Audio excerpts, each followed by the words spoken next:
Muy buenas tardes, damas, caballeros, compañeros, alumnos y profesores y demás personalidades que nos acompañan. Bienvenidos. Estamos reunidos para inaugurar el programa de la Rectoría de la Universidad de Caldas, Estrategias de Construcción Colectiva, Debates, impulsado a través de sus facultades de Derecho y Filosofía. Mi nombre es Marlon Dante Lugo Mancillas, soy un estudiante mexicano de la Universidad Autónoma de Nayarit y estoy haciendo una estancia de investigación en su universidad. Estoy profundamente agradecido de estar entre ustedes. Me ha encantado la Universidad de Caldas y su ambiente cultural, diverso y de excelencia. Yo voy a ser su moderador esta noche. Les cedemos la palabra al compañero rector Felipe César Londoño.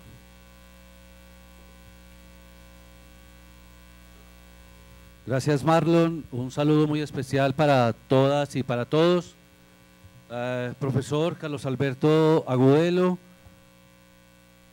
profesor Pablo Rolando, que hoy no nos acompaña, que también nos ayuda en la coordinación de este debate, todos ellos de la Facultad de Ciencias Jurídicas y Sociales, profesores, estudiantes de las diferentes facultades, Laura, Daniel, un saludo muy especial. Voy a dar unas cortas palabras. Richard Sennett, en uno de sus textos más inspiradores, a mi juicio, afirma que probablemente fue Aristóteles el primer filósofo occidental que concibió la ciudad como una asociación de individuos de diversas tribus familiares, cada una con su propia historia, peculiares alianzas, formas de propiedad y bienes familiares. Aristóteles afirmaba que gentes similares no pueden dar existencia a una ciudad. En esta misma línea argumentativa es impensable la universidad como un conjunto de unanimidades, sin la particular realidad que la hace universal, la convergencia de lo múltiple, la expresión de lo diverso, la articulación de las diferencias en un común denominador que es la búsqueda del conocimiento. En este sentido, la universidad nos obliga a pensarnos unos a otros, a renovar acuerdos permanentemente sobre los mínimos para vivir juntos en las diferencias. Porque la agresión mutua atenta contra la unidad en la diversidad, unidad que proponemos desde estos espacios de debate con y desde la comunidad universitaria. Propusimos debates como estrategia, junto con cátedras de pensamiento y creación y tanques de ideas desde el plan de acción institucional, universidad y pensamiento crítico, convencidos como estamos del aporte sustancial a la democracia y al humanismo como eje transformador, que los diálogos de saberes cumplan desde condiciones de respeto mutuo y tolerancia, es decir, desde la argumentación crítica. Debates es una estrategia inter y transdisciplinaria que pretende fomentar la comunicación oral de forma racional y argumental sobre temas de interés público que atañen a la búsqueda de conocimiento. Una ciudadanía activa a la que aspira la Universidad de Caldas requiere ejercicios constantes como este que hoy inauguramos, frente a una pregunta sin duda polémica y por eso mismo rica en posibilidades de diálogo y construcción colectiva. ¿Es inmoral el toreo? ¿Debería prohibirse? ¿No es este precisamente el escenario propicio para una última decisión sobre el asunto que ocupa la centralidad del debate? Pues compete a una democracia más extendida que en todo caso, por el procedimiento de mayoría en las leyes, define con arreglo a cláusulas constitucionales. Sin embargo, el hecho de plantear un debate como este, siguiendo las exigencias de la argumentación, nos pone por encima de quienes privilegian la violencia y nos dignifican como seres racionales a quienes preocupa la búsqueda del conocimiento y la construcción de más y mejores condiciones de vida en comunidad. Deseo agradecer, como ya lo manifesté, a los profesores Carlos Alberto Agudelo y Pablo Rolando Arango por su iniciativa pensada inicialmente como batalla de las ideas y encuadrada justamente en ese propósito común de construcción de pensamiento crítico. Gracias a todas y a todos por estar aquí. Deseo que disfruten este primer ejercicio de debate público y lo fomentaremos como una actitud y práctica política fundamental para el respeto de la diferencia en la comunidad académica en particular y para la preservación de la vida en general. Muchas gracias.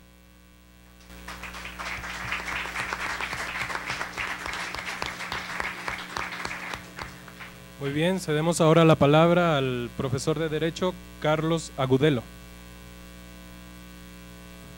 Buenas noches, yo solamente les voy a robar un minuto. El año pasado que llegué de la Universidad de los Andes, me senté a hablar con Pablo Rolando sobre un problema que hemos visto en la universidad, y es cuando los debates se generan en las asambleas, en los comités, en las diferentes reuniones que se dan en la universidad, en donde muchas veces nosotros no nos escuchamos, no tenemos como en cuenta que cuando uno habla o cuando uno argumenta necesita uno tomarse en serio el discurso. La idea entonces nació a partir de unas reuniones previas que tuve con Pablo, en donde él muy bien rotuló un ciclo de debates llamado La Batalla de las Ideas.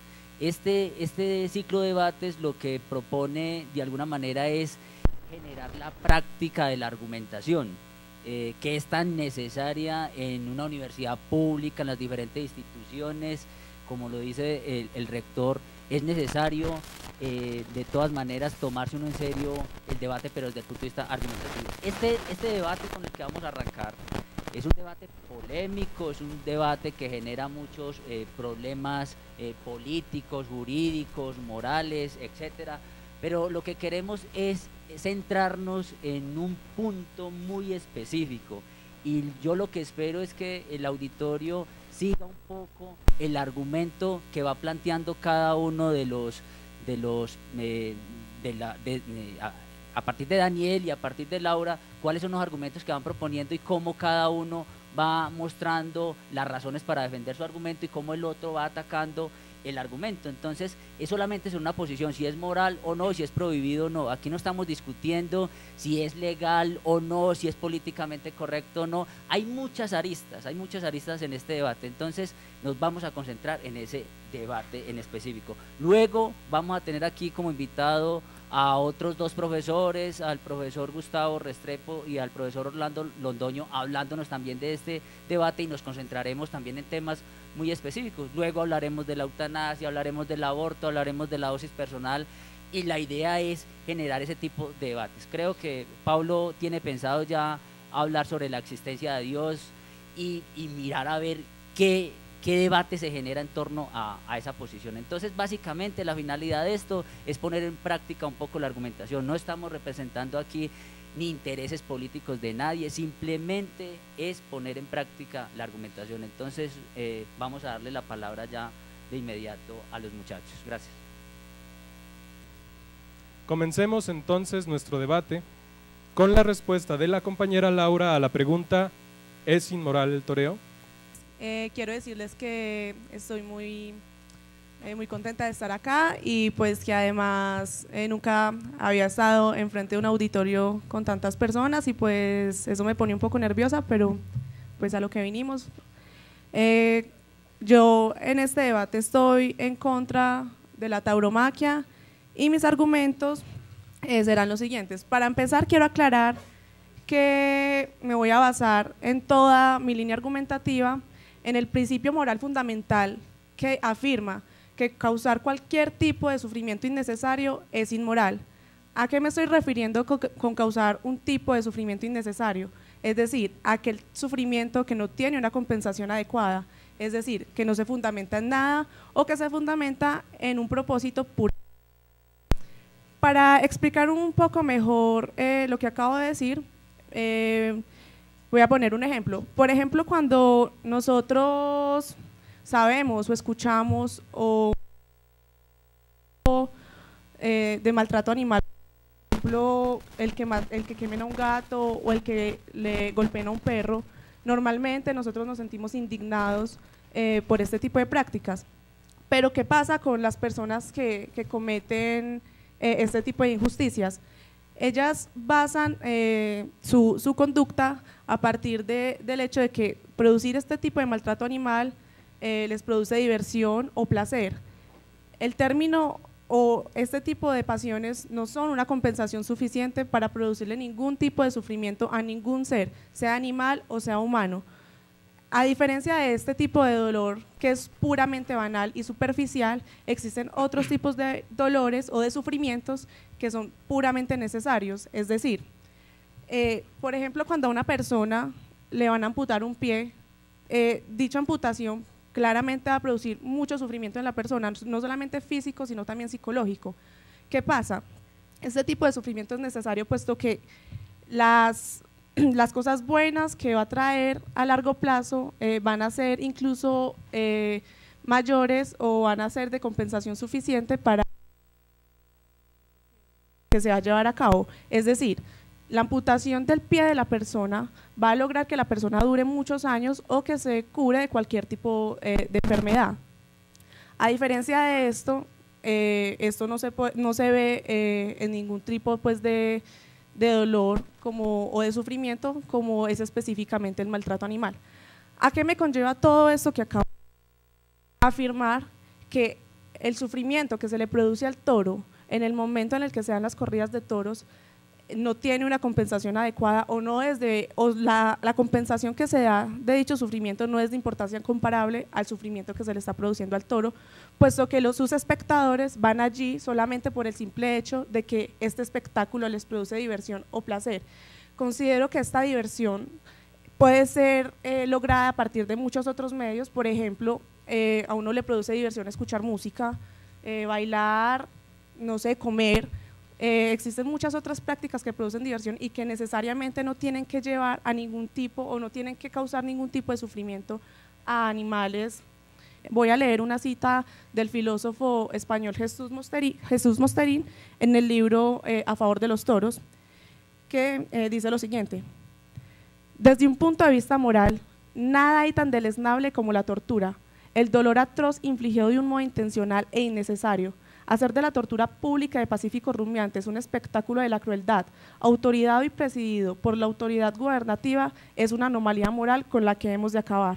Hay que iniciar ya la abolición de la tauromaquia. Como final pues, de mi argumento, voy a acomodar lo que acabo de decir en el siguiente resumen para que quede clara mi postura. Dije que me basé en el principio moral fundamental que dice que causar cualquier tipo de sufrimiento innecesario es inmoral. Las corridas de toros, puesto que le causan un sufrimiento innecesario a los toros, tienen que ser inmorales. Muy bien, cedo el turno ahora al compañero Daniel para su respuesta a los argumentos de Laura y a la pregunta: ¿es inmoral el toreo? Bien, muchas gracias. Antes que nada quisiera resaltar que la compañera Laura y yo no somos, aunque somos antagónicos en el tema, no somos enemigos. De hecho, hemos creado un lazo de compañerismo desde que nos invitaron a este debate. Voy entonces a concentrar mi argumentación a partir de lo que ella dijo en dos aspectos. El primero es el principio innecesario, es inmoral. Y el segundo es un concepto que ella emplea mucho, o dos conceptos que son diversión y placer. Voy primero del principio inicial. El toreo desde esta perspectiva no es inmoral en cuanto su sufrimiento no es innecesario. Todo el artificio taurino no se basa en el sufrimiento del toro, es solamente una cuestión accesoria a la corrida de toros. Este sufrimiento es equiparable, o como lo dice la compañera, tiene una compensación adecuada a un valor estético que se contrapone a este sufrimiento accesorio a todo el artificio de la tauromaquia. El dolor, como dije antes, solo es una cuestión accesoria. De hecho, un poco a lo que me refiero cuando un torero no es certero a la hora de matar al toro, recibe por parte de los asistentes a la plaza de toros abucheos y silbidos, ya que no están contentos o no están conformes con su actuación, porque está haciendo sufrir de más al toro. A lo que apunto entonces con esto es que el artificio taurino, incluyendo ese sufrimiento que menciona Laura, no tiene su centro de atención o no se centra en el sufrimiento del toro. Lo que los taurinos van a ver cuando acuden a las plazas de toros es lo artístico del toreo. Y encuentra su compensación entonces ese sufrimiento, como ya lo dije, en ese valor estético que se contrapone. Ese sufrimiento entonces es necesario por dos razones. La primera, ese valor estético que acabo de mencionar, y la segunda, porque sin la práctica del toreo se perdería ese valor estético, es decir, nosotros no logramos ese valor estético en ninguna otra actividad. Los toros tienen un valor estético único y que no se puede suplir con ninguna otra actividad. Para ilustrar entonces esto, diré que las corridas de toros, siendo un arte, la tauromaquia, sirven además de fuente de inspiración a muchas otras artes, como por ejemplo la escritura, la pintura, la música, un paso doble taurino, una pintura taurina y un escrito o un texto taurino. Y permítaseme entonces citar al maestro Antonio Caballero en su libro Los siete pilares del toreo, y dice así sobre un torero que se llama Rafael de Paula, dice lo siguiente: anuncian a Paula en los carteles por allá lejos, en el rincón del sur, y yo, que vivo en Madrid, atravieso media España al galope, bueno, en tren, para ir a verlo, con terror y con pasmo, sin saber qué va a pasar, agobiado por la angustia racional de lo peor, espeluznado por la esperanza loca de lo mejor. O lo anuncian aquí cerca, en la mismísima Plaza de las Ventas de Madrid, o en un festival de corto en Chinchón, o en Cubas de la Sagra, y allá voy, lo mismo, porque con ese torero no se sabe nunca qué va a pasar, y eso es lo propio del misterio del arte. Decía Rafael Ortega, el Gallo, otro torero gitano a quien a veces visitaba también la inspiración del arte y a veces el olor al miedo, que un torero es un artista cuando tiene un misterio que decir y lo dice. Esto es pues para ilustrar un poco cómo sirve de fuente de inspiración a otras artes. Lo segundo entonces que diré o de lo que hablaré es el término placer y diversión. Comenzaré entonces, para salir rápido de él, con el término diversión. Yo dudo mucho que el sufrimiento divierta a un asistente a los toros. Yo, para divertirme, me voy a un parque y me divierto en un parque, no en una plaza de toros. Pero voy a enfocarme en uno que ya resaltó mucho, que es el término placer. Voy entonces a iniciar también esta parte con una cita del mismo autor en el libro Toreo de Sillón. Dice, para hablar un poco sobre el concepto, dice Antonio Caballero: todas las artes son indecibles, salvo en sus propios términos, en su propio lenguaje. No son traducibles las unas a las otras y ni siquiera descriptibles. Antes de tocar el tema del léxico taurino, permítaseme hablar sobre el concepto placer. Cuando Laura afirma que los asistentes taurinos disfrutamos o sentimos placer con el sufrimiento del toro, se equivoca. El concepto placer, además de lo anterior, es un concepto bastante vago. Es decir, nos define mucho y a la vez no nos define nada. Porque yo puedo decir que siento placer cuando tengo relaciones sexuales. Yo puedo decir que siento placer cuando me tomo unos tragos con unos amigos. Yo puedo decir que siento placer cuando monto bicicleta, si me gusta montar bicicleta, etcétera, etcétera. Por tanto, se puede entonces utilizar el término placer en una gama infinita de prácticas. Entonces, lo que lo convierte en un término bastante ambiguo, un término bastante inexacto. La compañera Laura incurre en una falacia que se llama la falacia de generalización apresurada, al afirmar que todos los taurinos asistimos a los toros por placer. Ella cuando mucho, la falacia a la que incurre, podría ella entonces decir, para no cometerla, que algunos taurinos con los que ella se ha entrevistado van a toros porque sienten placer, pero no podría decir entonces que todos los taurinos vamos a toros porque sentimos placer. Siendo, entonces vuelvo al tema del léxico, siendo el toreo un arte que tiene su propio léxico, su propia crítica especializada y sus propios criterios para las formas de torear, también desde esa perspectiva es impreciso el concepto de placer, pues deberíamos usar o emplear un término taurino. Entonces, ella menciona que el toreo es una actividad banal y a mí me parece entonces que lo banal no es el toreo, sino ajustar o pretender ajustar en un concepto tan superficial los sentimientos, las pasiones o emociones de un taurino. Eso es lo banal en la argumentación de Laura, lo superficial de su argumento.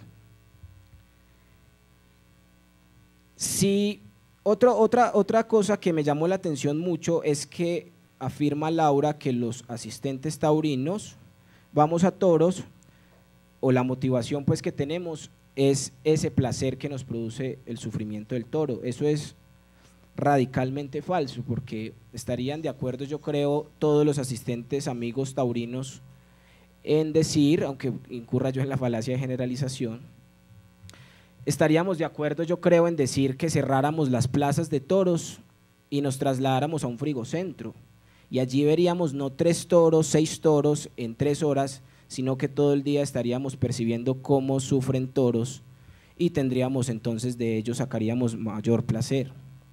No es el centro de atención, como lo dije en la primera parte, el sufrimiento del animal. Enfatizo entonces, para concluir mi argumentación, 2 cosas. La primera es que he demostrado cómo el toreo no es inmoral desde el principio del que ella parte, es decir, el toreo no produce un sufrimiento innecesario. El sufrimiento del toreo no es innecesario en cuanto es equiparable o encuentra su compensación en el valor o en la valoración estética que se hace de este arte.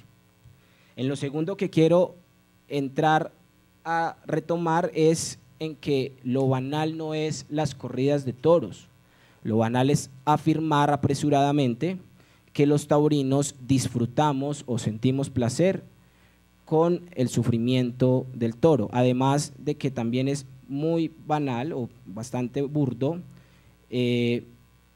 encasillar todas las pasiones que siente un taurino en un solo término. Muchas gracias. Muy bien, cedemos ahora el turno a la compañera Laura para su contrarréplica. Por favor, al público guardar silencio para darle la oportunidad de respuesta a la compañera Laura. Daniel, yo entiendo perfectamente lo que tú me estás diciendo y no quiero restarle importancia a los valores estéticos, puesto que yo soy partidaria de la importancia que tienen en la vida diaria, pues en el ámbito humano, pero aún así creo que tú estás poniendo de primer plano o le estás concediendo una importancia mayor a los valores estéticos por encima de los valores morales. Es decir, tú estás diciendo que la compensación suficiente y necesaria al sufrimiento que se le está produciendo al toro son los valores estéticos únicos que produce este tipo de prácticas. Ahora bien, los valores estéticos no pueden estar por encima de los valores morales, o si somos lógicos, no deberían de estarlo, puesto que las personas siempre deberíamos preferir los valores estéticos por encima de cualquier otro tipo de valores. sean de los valores morales por encima de cualquier otro tipo de valores, ya sean estéticos, etcétera, etcétera. Entonces, Daniel, el querer poner por encima a los valores estéticos, es decir, ponerlos en un plano superior a los valores morales, creo que es un poco desafortunado, puesto que siempre debería de ser necesario preferir los valores morales. Esto me recuerda mucho a una cita que no me la recuerdo muy bien en este momento, pero que, o sea, no la voy a citar textualmente, del escultor Alberto Giacometti, que decía que si hubiera un incendio en una habitación en donde hubiera un gato y un Rembrandt, lo preferible sería salvar el gato y después dejarlo libre. Creo que esto es un claro ejemplo de cómo los valores morales siempre deben de estar por encima de los valores estéticos y el uno no se compensa con el otro. Laura, voy a partir entonces de tu principio porque me gusta mucho para hacerte la siguiente pregunta. Tú dices que toda práctica que produzca un sufrimiento innecesario es una práctica inmoral. A mí se me ocurren una cantidad grande de actividades que violan este principio y que inclusive tienen animales inmersos. Se me viene a la cabeza una que bastantes personas practican y es el consumo de carne. Las industrias cárnicas claramente producen no solo en grado sino en cantidad un sufrimiento mucho mayor al que producen los toros incluso. Entonces, dentro de tu argumento, ¿estarías dispuesta a aceptar esa implicación? Tiene ahora el turno Laura para responder. Adelante, Laura. Pues la verdad, si no estuviera de acuerdo con que estas prácticas son inmorales, estaría siendo totalmente contradictoria, pues por supuesto que son inmorales, pero considero que tu pregunta está mal encaminada en esta discusión, ya que no estamos hablando ni estamos generalizando sobre todas las prácticas inmorales que hacen los humanos, es decir, no estamos hablando de la inmoralidad en general, de aquellas prácticas en donde se están utilizando a los animales como medios, sino que estamos tratando específicamente la inmoralidad del toreo. Entonces, querer generalizar en esta discusión creo que nos llevaría a ámbitos que no son propios de la discusión y además de que me parece irrelevante. Muy bien, con esto ha concluido la primera parte del debate. Por favor, conserven sus asientos. Los asistentes van a pasar a recoger sus preguntas y nos vamos a tomar un receso de 3 minutos para que las puedan concluir. Comenzamos entonces con la segunda parte de nuestro debate, con la respuesta del compañero Daniel a la pregunta: ¿deben prohibirse las corridas de toros? No, no deben prohibirse las corridas de toros, bajo ninguna circunstancia. Pero voy a iniciar hoy, se me ocurren muchas razones por las cuales no se pueden o no se deben abolir las corridas de toros, pero me voy a centrar por cuestiones de tiempo en una sola. Entonces, me gustó mucho el principio que utilizó la compañera en su argumentación y voy a partir de este principio para desarrollar mi argumentación. Hay una serie de prácticas, como lo dije en la pregunta, que violan el principio que ella menciona en su argumento. Voy a poner ejemplos entonces de ello y de ahí concluiré. Hay un tipo de carne, bueno, voy a hablar un poco de las industrias cárnicas, un tipo de carne que se llama filet mignon, que es una carne especial por su textura, es una carne muy blanda, muy suave, deliciosa. Pero eso no es lo interesante del asunto, no nos compete hablar de si es deliciosa o no. Lo que es interesante es el sacrificio que se da para lograr este filet mignon. En Colombia pues somos un poco retrasados tecnológicamente, atrasados pues, y pues la sacamos de novillos, de becerros, de animales pequeños, que no han desarrollado todavía un músculo, o sea, su carne todavía es muy blanda. En los Estados Unidos no pueden darse el lujo de hacer eso, debido a la cantidad de población y a las personas que consumen carne. Entonces lo que hacen en Estados Unidos, ustedes lo juzgarán, y es lo siguiente: encierran al animal desde que nace en una jaula en la cual no pueda moverse y solamente come. El animal ni siquiera se sienta, debe dormir parado, precisamente para que el animal no produzca músculo y su carne no se haga dura. De esta manera entonces el animal está unos 4 o 5 años en un sufrimiento constante, vitalicio de hecho, porque cuando lo matan ya es para comerlo.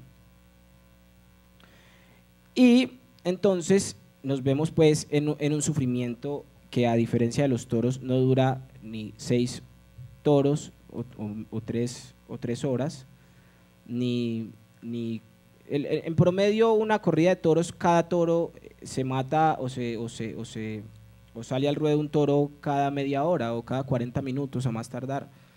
El toro esto es aparte, el toro de lidia vive en unos hábitats especiales para ellos, precisamente para que ellos sí desarrollen su fuerza, su musculatura, mientras que este toro que nosotros consumimos, que nos parece muy delicioso, o por lo menos a mí me parece delicioso, es llevado a sufrir toda su vida en una jaula donde no puede moverse.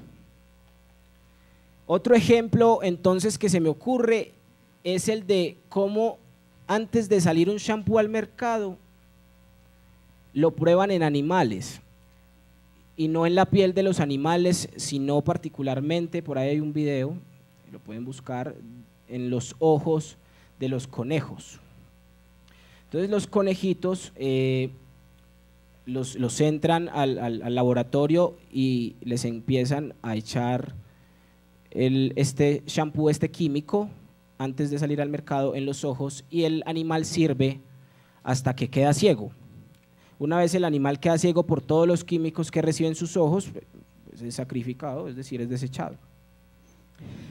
A propósito, es un tema muy actual, es una investigación de la NASA, y salió un artículo en El Espectador sobre ello, sobre el tema del consumo de carne, y dice lo siguiente: a tan solo 2 horas al norte de la ciudad de Los Ángeles late un pueblo fantasma, un lugar que literalmente se evapora minuto a minuto gracias a la sequía más grande de los últimos 1200 años en el estado de California. En el este de la ciudad de Portville no corre el agua potable desde abril del año pasado. Ya van 12 meses desde que se sacaron desde que se secaron los pozos que surtían de agua a la pequeña ciudad de cerca de 7,000 habitantes. La mayoría campesinos de origen latino. Esta tierra es particular porque su sequía se debe a la producción de alimento para los animales de cebo, es decir, los animales de las industrias cárnicas. Y otro dato interesante sobre este artículo, dice: para producir una hamburguesa de carne de res se requieren cerca de 660 galones de agua. Esa es la cantidad que en promedio se necesita para cultivar los granos de engorde, como el maíz, la cebada y principalmente la alfalfa, la cual usa el 15% de toda el agua que usa California al mes. Haciendo cuentas, para producir una libra de carne se necesitan entre 2.500 y 5.000 galones de agua. Un almuerzo familiar con 3 libras de carne de res, comen mucha carne, equivale a toda el agua que una persona gasta al año en ducharse, cerca de 15.000 galones. Entonces es un tema también que trasciende no solo al tema del sufrimiento, sino al sacrificio que hacemos. Entonces, a partir de estos ejemplos diré que hay prácticas a partir del principio que utiliza Laura que violando este principio sacrifican mucho más de lo que se sacrifica en una corrida de toros, ya lo he señalado. Por ejemplo, para retomar, es más duradero el sufrimiento que se le produce a un toro que va para consumo de carne que a un toro que dura media hora en una plaza de toros, por tiempo, por cantidad y por grado. Entonces, me voy a centrar en el consumo de carne para decir que el consumo de carne produce un sufrimiento doblemente innecesario. A saber, la proteína que sacamos o que extraemos los humanos de la carne ya está bien documentado que la podemos extraer de otro tipo de alimentos, como por ejemplo la soya. Entonces la carne no es mentira afirmar que la carne es una proteína o tiene una proteína necesaria para el humano. En lo segundo, en lo que quiero enfatizar es en que además de esa parte innecesaria, con la cantidad de alimento vegetal o de cereal que se le da a los animales en los Estados Unidos, a los animales de cebo, con esa cantidad de alimento curaríamos o acabaríamos con el hambre en toda África o en gran parte del mundo. Entonces, obviamente, si vamos a suponer que en el toreo se produce un sufrimiento, este sufrimiento que les estoy mencionando en este momento, desde la perspectiva del principio que utiliza Laura, es mucho más grave, mucho más inmoral. ¿Por qué ubico entonces yo al toreo aquí? Lo ubico aquí porque Laura considera, lo afirmó en su intervención y en su respuesta a mi pregunta, que ambas prácticas pueden ser tenidas en cuenta como inmorales. Entonces la pregunta es que si se debe prohibir el toreo o no, y mi respuesta va de la siguiente forma: ¿qué justificación tendríamos para hablar de la prohibición de los toros y no hablar de la prohibición de comer carne? A mi parecer, y con esto concluyo, solamente constituye esto una discriminación arbitraria. Solamente aceptamos esta abolición porque estamos atacando a una minoría, estamos discriminando arbitrariamente, no tenemos una justificación para hablar de la prohibición de los toros. Muchas gracias. Muy bien, por favor, cedamosle el turno a la compañera Laura para la respuesta a los argumentos del compañero Daniel y a la pregunta: ¿debe prohibirse, Laura, las corridas de toros? Bueno, Daniel, yo encuentro muchas fallas en tu argumento y pues quiero resaltar algo, y es que tú en ningún momento me estás refutando lo que dije anteriormente. Tú lo que estás haciendo es aceptar que el toreo es inmoral, aunque sea de manera indirecta. Además, tú estás cayendo en una vieja falacia, que es la falacia del tu quoque, es decir, la falacia del tú también. Es decir, tú lo que estás intentando mostrar con tu argumento es que existen otras personas que también han cometido faltas. No estás refutando o no estás intentando armarle discusión a tu oponente, sino que simplemente estás, por decirlo de alguna manera, saliéndote por la tangente, demostrando que tu opositor también está cometiendo alguna falta. Entonces, creo que, como te dije en la respuesta que te di a tu pregunta, considero que sí, las industrias cárnicas pueden ser consideradas como inmorales, pero aún así creo que la diferencia que hay entre la práctica de comer carne y el toreo, aunque no es sustancial, sí puede ser de grado. Es decir, nosotros no vamos a las industrias cárnicas a ver cómo, ni a celebrar cómo son asesinadas o sacrificadas allí las reses, a diferencia de las corridas de toros, que se venden como espectáculo, se presentan como espectáculo, y además el sufrimiento mismo del toro es el espectáculo. Entonces, Daniel, decir que existen otras muchas prácticas que son mucho más inmorales que el toreo mismo es muy cierto, y además no solamente tiene que ver con prácticas en las que tengamos que usar animales, pues las prácticas inmorales nos rodean en todo momento, pero esto no quita que el toreo sea inmoral, porque si nosotros, o sea, con solamente empezar a abolir este tipo de prácticas estaríamos necesariamente haciendo un progreso moral. podría ser el principio para abolir muchas otras prácticas que son mucho más inmorales que estas. Es decir, podría servir como ejemplo para hacer un progreso moral en la sociedad. Muy bien. Muy bien, cedámosle ahora el turno al compañero Daniel para la contrarréplica a los argumentos de Laura. Adelante, Daniel. Muchas gracias. Laura, yo creo que ya lo del tema del espectáculo había quedado claro. Yo ya te había dicho que no se vende el placer, no se disfruta del placer, por tanto entonces el espectáculo no es el placer. Por eso precisamente te puse el ejemplo de trasladarnos a un frigocentro a disfrutar allí con el sufrimiento de un animal. De hecho, para ilustrar un poco mejor este tema, para demostrar que no es principalmente el placer lo que nos ocupa a los taurinos, voy a decir entonces que hay una figura en el toreo que se llama, no sé si todos la conozcan, que se llama el indulto. Consiste en perdonarle la vida o en dejar vivir al animal que tiene una actuación formidable dentro de la plaza. A los asistentes no les entristece esto. Los asistentes no se enojan con un indulto, todo lo contrario, se emocionan. Es el mayor premio que se puede dar dentro de una plaza de toros, el indulto, el perdonarle la vida. No nos ocupa el sufrimiento, seríamos muy sádicos si a eso fuéramos a una plaza de toros.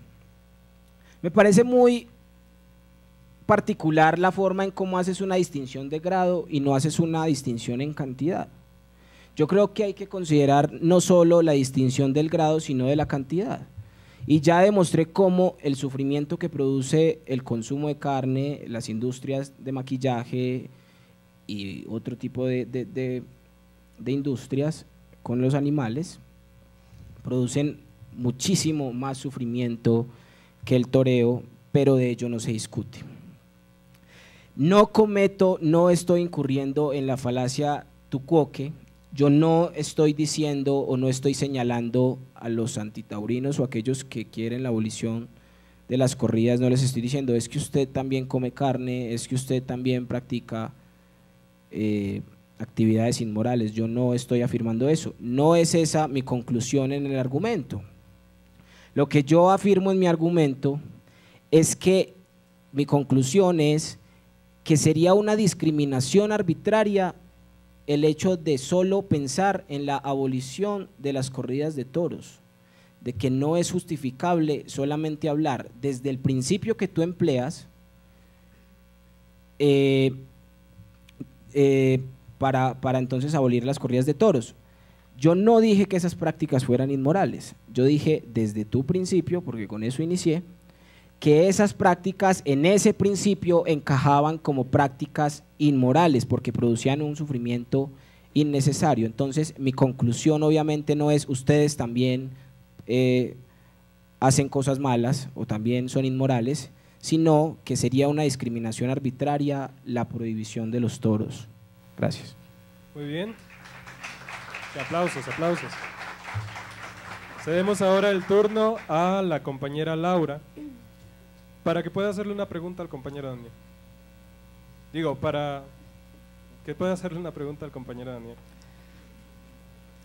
Bueno, Daniel, siguiendo tu línea argumentativa en la cual afirmabas que la compensación suficiente para el sufrimiento que se le está produciendo al toro son los valores estéticos únicos que producen las corridas de toros, a partir de ello, ¿tú estarías dispuesto a aceptar un caso hipotético en el cual existiera un grupo de seres superiores a nosotros en cuanto a inteligencia y también pues en cuanto a que son más racionales y que tuvieran como arte el matar humanos, en donde también se le enterrarían espadas y banderillas, causándoles un sufrimiento solamente por el hecho de que ellos consideran que es un espectáculo digno de ser considerado arte?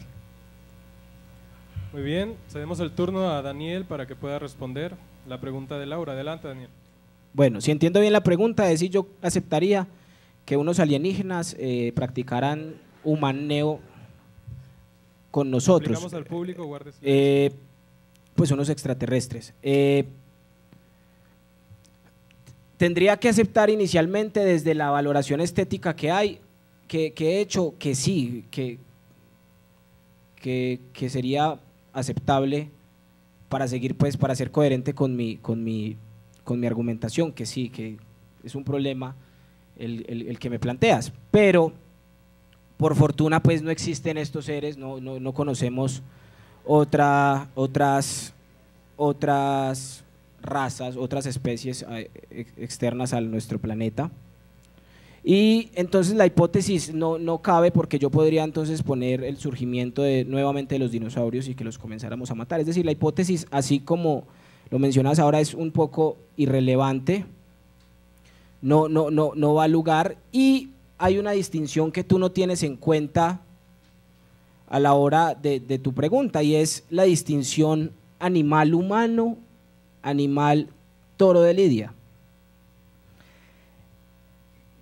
Los animales humanos, nosotros, los aquí reunidos, tenemos capacidades distintas a los toros, a saber, somos seres autónomos, somos seres independientes. Como seres independientes y autónomos podemos tomar nuestras propias decisiones, y esto desde la filosofía moral incluso parte de este principio de que por tanto somos seres libres.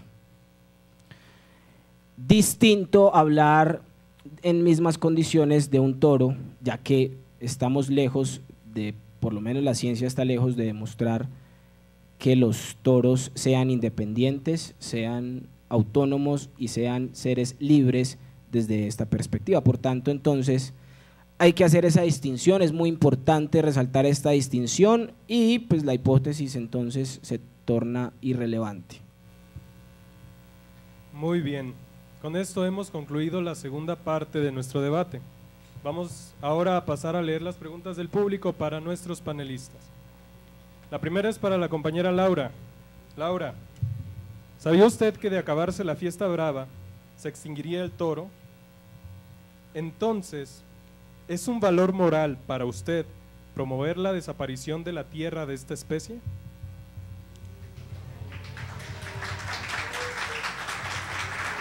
Por favor, permitámosle a la compañera Laura responder la pregunta. Pues la verdad, muy poco conozco de estos temas que tienen que ver… Por favor, al público, respeten a nuestros panelistas. Adelante, Laura.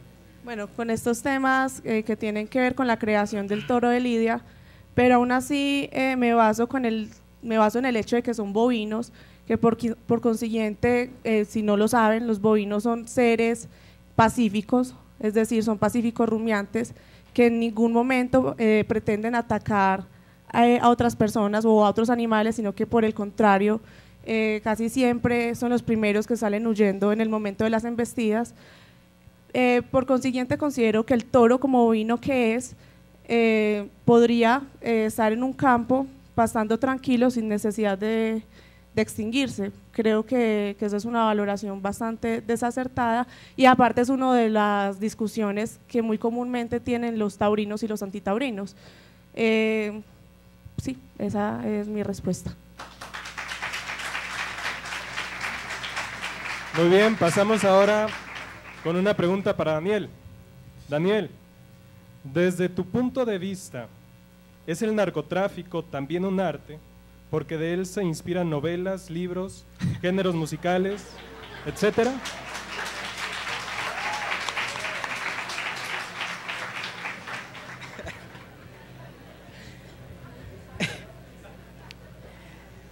A ver,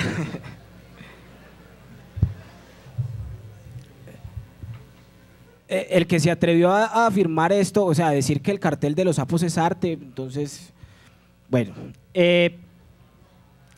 nunca dije que necesariamente lo que sirva de fuente de inspiración para el arte sea un arte. Puse el ejemplo particular. Por favor, permítanle al panelista responder la pregunta. Puse el ejemplo particular de que el toreo, siendo un arte, sirve de inspiración a otro arte. Yo no dije o no afirmé que todo lo que produzca inspiración al arte es arte, no lo dije. Creo que esa es la respuesta. Muy Sí, bien. es una- Además, Ahora, además, principio. además que si se me permite, qué pena, Adelante. como me resaltan aquí, cometen la falacia de petición de principio, es decir, de plano ya está resuelta la pregunta, ya están resolviéndola diciendo que sí, que entonces debería yo considerar que eso es un arte y no. Muy bien, pasamos ahora. Adelante, aplausos a Daniel. Pasamos ahora a una pregunta para la compañera Laura. Laura, ¿cómo funciona la actividad neuroendocrina del toro de Lidia para decir que el animal sufre?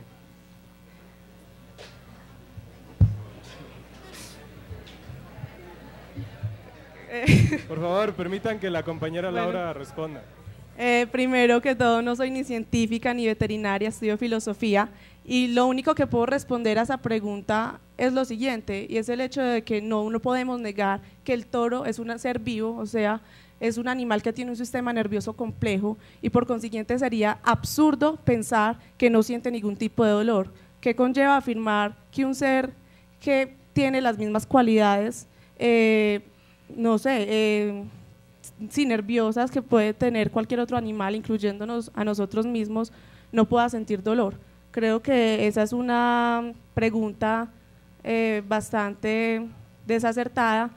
Sería quitarle al toro su condición de ser vivo y pues eso es en lo único que me podría basar para responder esa pregunta, puesto que no soy experta en el sistema, sí, en las composiciones nerviosas inmunológicas del toro, o sea, neurológicas del toro. Le vamos a ceder el turno, disculpe, ¿ya concluyó?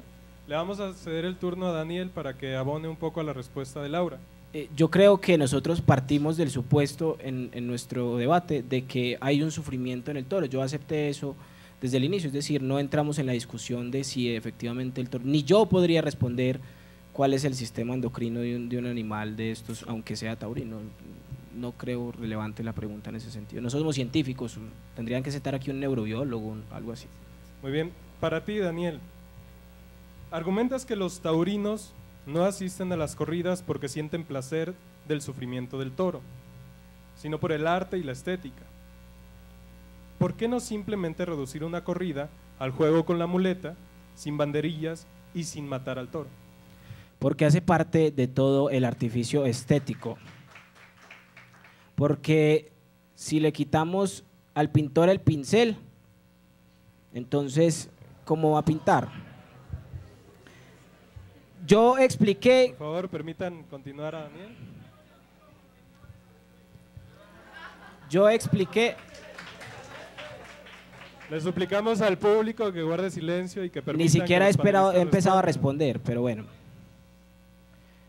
Me parece que lo que resalté de este punto es que el tema del dolor es solo una cuestión accesoria a todo el artificio taurino.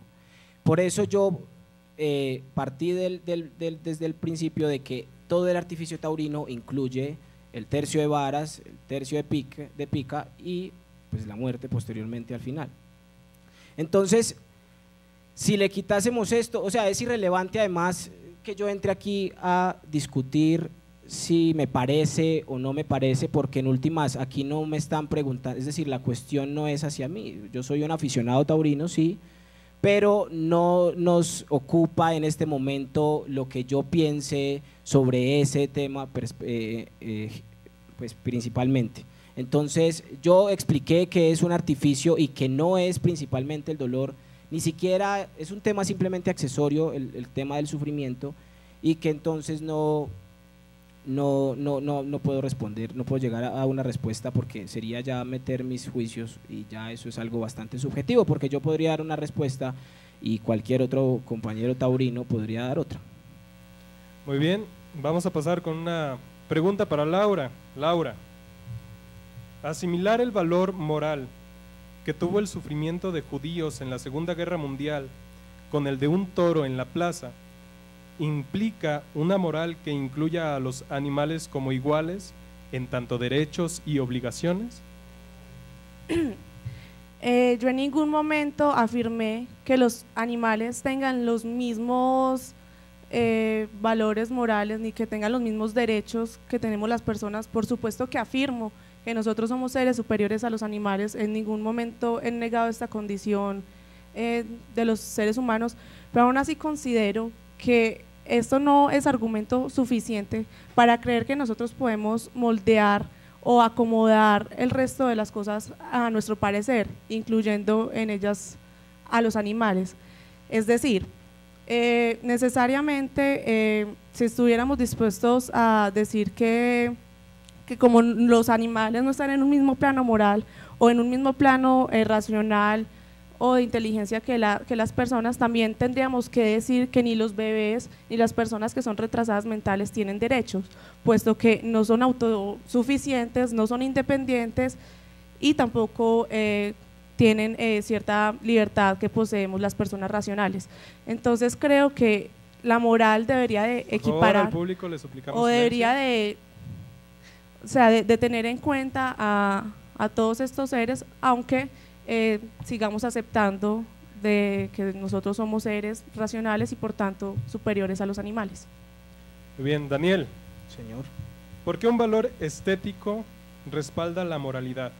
Una obra de arte hecha en base de sacrificios humanos, con sus pieles y sus huesos, ¿sería moralmente correcta si fuera bella?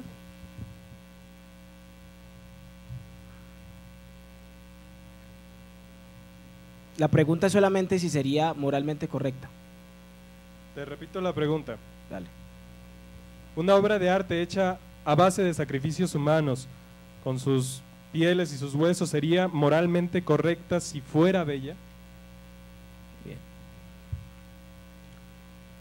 No me atrevería a emitir el juicio sobre esto. Es algo muy subjetivo, pero podría decir que no es el tema de discusión en cuanto a que no estamos hablando de si otras prácticas serían inmorales, es decir, de hecho los dos lo mencionamos, sino que estamos preguntándonos por si el toreo es o no es inmoral. Esa es la pregunta que nos ocupa. Entonces me estaría apartando del tema que nos trae hoy acá.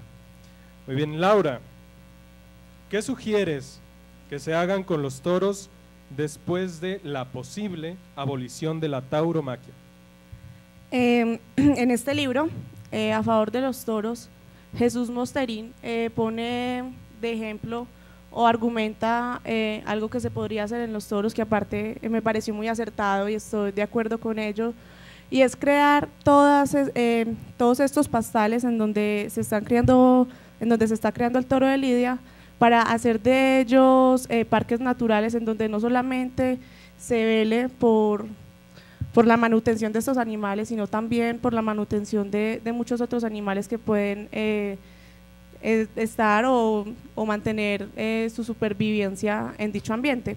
Entonces creo que la condición sería dejarlos libres como animales que son, como animales salvajes que son, y utilizar sus hábitats en este momento para mejores cosas, como lo es. Muy bien, esta pregunta es para ambos. ¿Qué opinan de permitir la entrada de niños a las corridas de toros? Puede empezar usted, Laura. Primero las damas. Listo. Las corridas de toros, y creo que todos acá podemos estar de acuerdo con ello, son unas prácticas violentas y pienso que eso es innegable. Matar, hacer sufrir a otro animal no puede ser visto pues como algo bueno, y pues considero que el llevar niños a este tipo de prácticas puede conducir a que más adelante sean violentos, o que incluso